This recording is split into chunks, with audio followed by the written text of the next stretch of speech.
Hey guys, I'm here in Paris, France at kind of a, I don't know, I guess this would be a typical outdoor cafe type environment. And we have a waiter here that's bringing us napkins. Hello, waiter. And I'm here with Serge, Ramelli, and Valerie Jardin.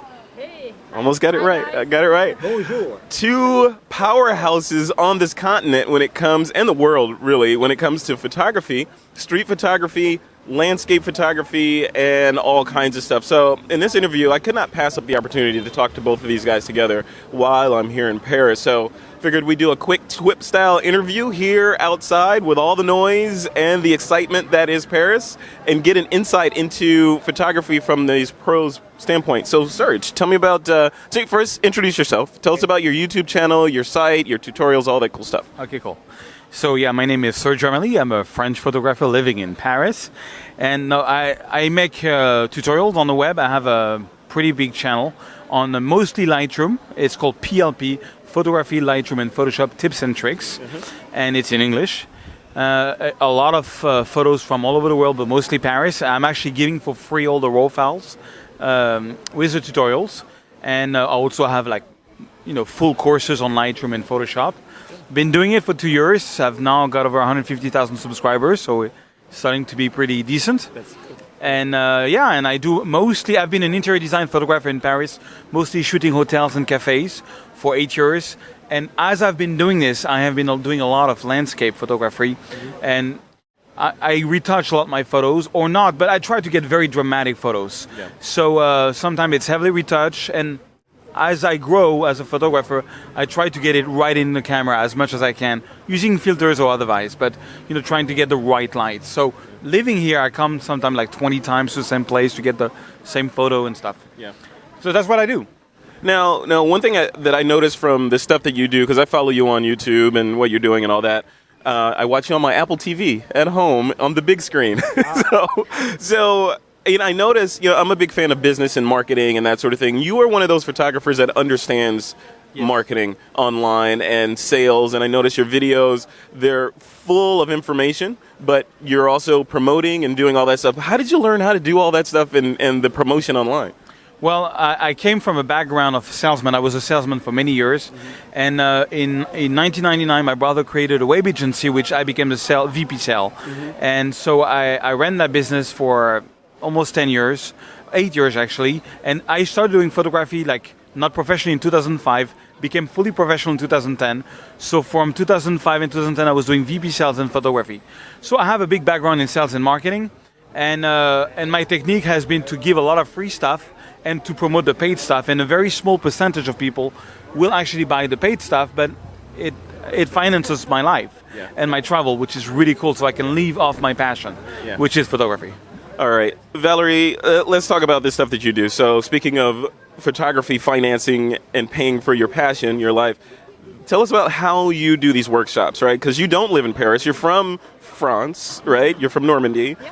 And you're here all the time, though. How does all that work? Not a bad gig, huh? So I'm based out of the United States, and I run workshops pretty much worldwide now. I was just in Australia this year, but I run weekend workshops in the U.S., like New York. I'm doing L.A. next year. But I want to bring people home because sometimes people have the wrong impression of France or the wrong idea, and I think if they take the time, especially in street photography, if they take the time to explore less traveled neighborhoods and do street photography, they have a completely different impression of Paris. And many times people who've been to Paris, dozens of times, come on my workshop and they leave with a completely different impression, and they feel closer to the people and the culture. Yeah. So for me, the Paris workshop and the Normandy workshop are more, it's as much about the culture as it is about photography. Yeah. So that's very important. It's home. So yeah. So tell me about the workshop itself. So this is day one, well, kind of two, full day one of the workshop, and you graciously invited me along to tag along and see what you do here. Thank you for that. So what I've noticed, this workshop, as compared to other workshops, it's much more low-key. You allow much more free time for people to sort of get out and do stuff, and you're not like cracking the whip. Okay, you got to be at dinner. Okay, now go to bed. Now get up at 7 a.m. or 5 a.m. and now let's do it again. How did you come to that formula? Well, I learn as I grow as well. So the first workshop was a little bit more on a schedule, and I realized that people are here. Some of them are traveling with non-photographers, so they need some time with their spouse or whoever is with them on the workshop that are not coming on the photo walks with them. And also people need some free time at dinner time, or we want to shoot night photography. If we're stuck at a dinner every night for 2-3 hours, then you miss on a lot of the night shoot. So I find that finding a good balance. We're shooting mostly street photography, and it's about learning to see photographically. So we don't need to be up at dawn. People are welcome to get up and shoot the sunrise if they want to. For me, we start when people are out and about. So if we start the photo walk at 9 and we go until about 2, then it's a pretty good day. I mean, that's a lot of walking. Today we walked, about 6 miles? Yeah. So, that's a good day of walking. And then people have time to rest, and then sometime we meet up at night. There are 3 meals that are included in the workshop, and then the rest of the time we still often all eat together. But maybe we want a salad for a change and not a big gourmet meal. So yeah. I think it's working out well this way. Now, Serge, looking at the work that you do and following your Photoshop, your exploits on Photoshop and Lightroom and that sort of thing. I've seen you do things like time lapse. I've seen HDR. I've seen all kinds of cool stuff. On This Week in Photo, there's been a lot of back and forth talk about, and I'm a proponent of do whatever you want. It's art, right? The huge proponent of that. In fact, I coined the phrase punish pixels. The pixels were born to be punished, right? So, what is your philosophy on, say you go out and you decide, today I feel like taking a great photo of, Notre Dame, and you head over there. Are you capturing the pieces for a final work of art, or do you go there and you're like, okay, I need to capture it just right on the digital film itself? Well, my workflow has evolved a lot. At first, when I got into the business, I was a lot into HDR and super special effects because I'm a huge movie fan, and movies are heavily graded. Actually, it's funny because people, we do a lot of photo retouching, but where I've seen the most grading is really in movies. Movies are heavily retouched, really a lot. Oh, yeah. Much more than traditional photography. So that's my background. I have a big passion about movies. So at first I was using all these toys like Photomatics and, all kind of plugins. And as I went along, I tried to get it right into the camera. But let's take Notre Dame, for example. I'm going to go a day where there is clouds. I'm going to go at the right light, and I'm going to use ND filters. I'm going to do HDR. I'm going to bracket. I'm going to try digital blending. I'm going to do it until I get a photo where I go, wow, this is it. Yeah. So sometimes it's a long exposure. Sometimes it's an HDR. Sometimes it's just one raw file. What matters is what is the emotional impact that people have. I put them up on 500px, and if they hit homepage, which I've had a few lately, people seem to like it. So that's really all matters to me is, do people like the photos? I've seen some street photography with no retouching where people were just crying, and I've seen like heavily retouched photos that people didn't like. So it doesn't matter. Some of the, because I've been selling photos to big brands and stuff. For example, I just sold a photo to Nike.com like 2 days ago, and it's the most simple photo of LA I ever took. I was like walking in a car, trying to park at the observatory in LA, and the sun was coming down behind the hills, and I just stopped in the middle of the street. Everybody was like, and took one photo, underexposed it, and did very little retouching, and Nike bought it, and it's on the homepage of Nike. So. And some photos is heavily retouched. What matters is do people like it or not? Yeah. And sometimes it's a lot of retouching, sometimes it's not. And as I grow, I try to do as little as retouching as possible. Yeah. Now, Valerie, I know you're opposite of, you're more in the little retouching as possible camp, right? So, and I've seen you at work. I called you a ninja. You're the French ninja out here running around, your camera's on silent and you're getting the shot. People don't even know that they've been captured. So talk about your ethos and your methodology with regard to like walking around a scene like this and capturing photos. Well, I think I'm always respectful, and so when I do candid street photography, yes, I have my camera on full silent, which very few cameras unfortunately have that mode yet. Which camera is this? This is the Fuji X100S.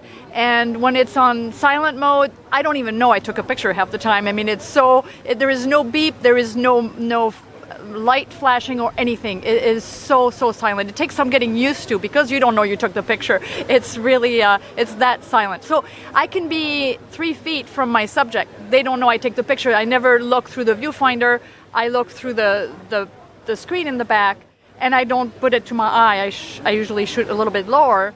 And there are so many techniques you can do as a street photographer to just not get attention to yourself, attract attention to yourself. I often use the technique, I showed you that technique, Yep. Show us the technique. Show it. Phone. Grab a phone. The key grip off stage there. Yeah, we got it. Yeah. So This is the patented Valerie stealth technique.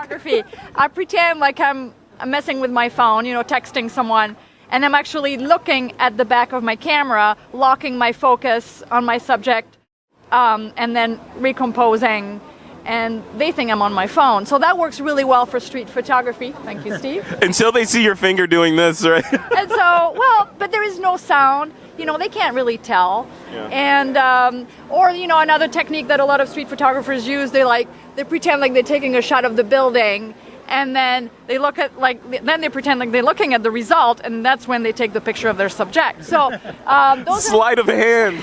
But it's not to be sneaky. It's just not to draw attention. Because I'm not taking pictures of people in an embarrassing situation, a vulnerable situation. I'm not doing anything wrong. And that's the thing about street photography. Don't look like you're doing anything wrong, because you're not. You're just capturing life.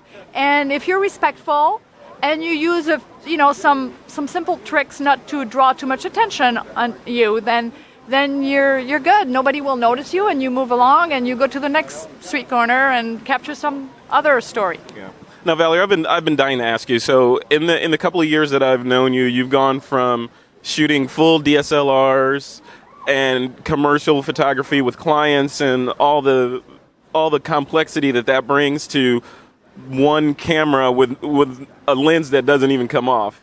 And you don't have any more clients, and this is your life, right? You come to places like this, you go to Normandy, you go to Rome, et cetera, et cetera. How do you go from, shooting that kind of high-end corporate clientele to just one little Fuji X100S and roaming around Paris? Well, I think you need to make things happen for yourself, and I've always lived my life saying, you know what, there is no do-over at the end. So you got to live your dream now, and it's not going to be in 5 years or in 10 years. You got to do it now. And if it works, it works. It doesn't work, well, then at least I tried. And I enjoyed. I did actually mostly interior photography for the past 10 years, and I enjoyed it working with interior designers. It was just a great gig. But then I was compromising with, I was compromising with the client's vision and my vision. Now I shoot just for me. Yeah. I don't need to please anyone. People like my work. They come on my workshops. Fine. I'm just shooting for me, and it's such a happy place for me to be able to travel, share my culture, but also bring people to new places. I'm doing Rome next year with a guide there. I was in Australia this year. It's fun. It's really traveling and sharing my passion. As Serge said, this is our passion. That's what we live for. We're happiest when we're behind the camera, and making a living doing that. It's the dream of a lot of people, and I think a lot of people can do it. It's just, it doesn't come easy. It's a lot of work, it is.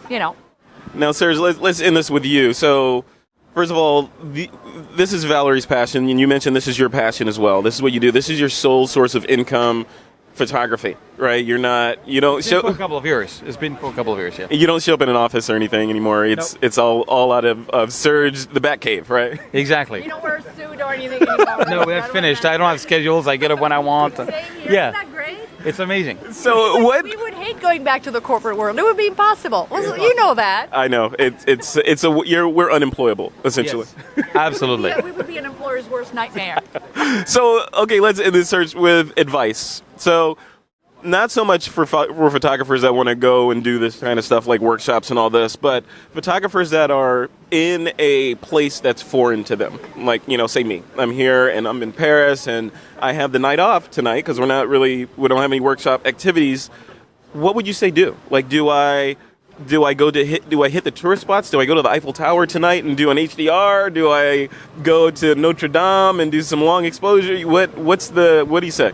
Well, if you're in Paris just for a few days and you're not coming back with an amazing shot of the Eiffel Tower, it's like people are not going to understand. So there's a few things you have to get.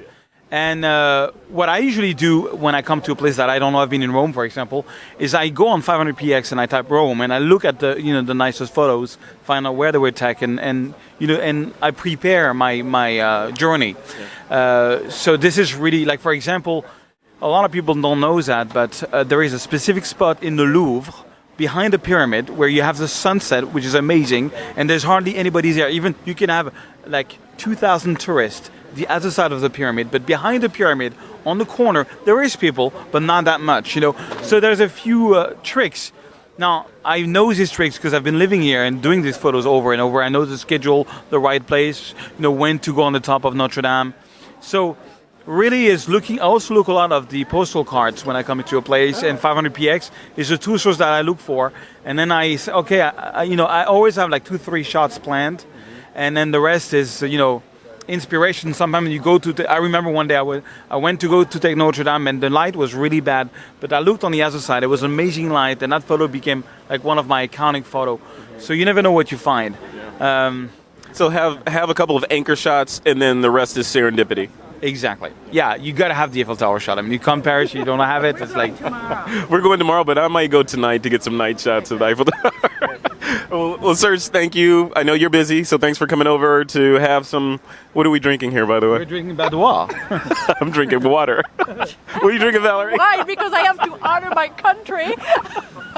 And I have to string the words together coherently. So And you're jet lagged. and I'm so jet lagged. Can you tell? So, Valerie, what about you? So when you do the street photography out here, and someone comes to Paris, they don't want to do like the iconic stuff. They're like, you know what? I don't want to do tourist stuff. I don't care about the Eiffel Tower. I want to just capture the essence of Paris. What would you advise me to do tonight? Well, just roam the streets. Just get lost on purpose. Really, that's the whole key to street photography. That's easy. You don't go out with a plan. Yeah, you don't. That's right. It's an easy thing for you to do. So just don't go out with a plan. Just let the streets surprise you. But going back to the Eiffel Tower, yes, get that shot out of the way, but then find more creative way to shoot it. Shoot outside the postcard. As we're going to do tomorrow morning, the goal for the group will be to find different ways to shoot it that haven't been done. Well, yes, everything has been done.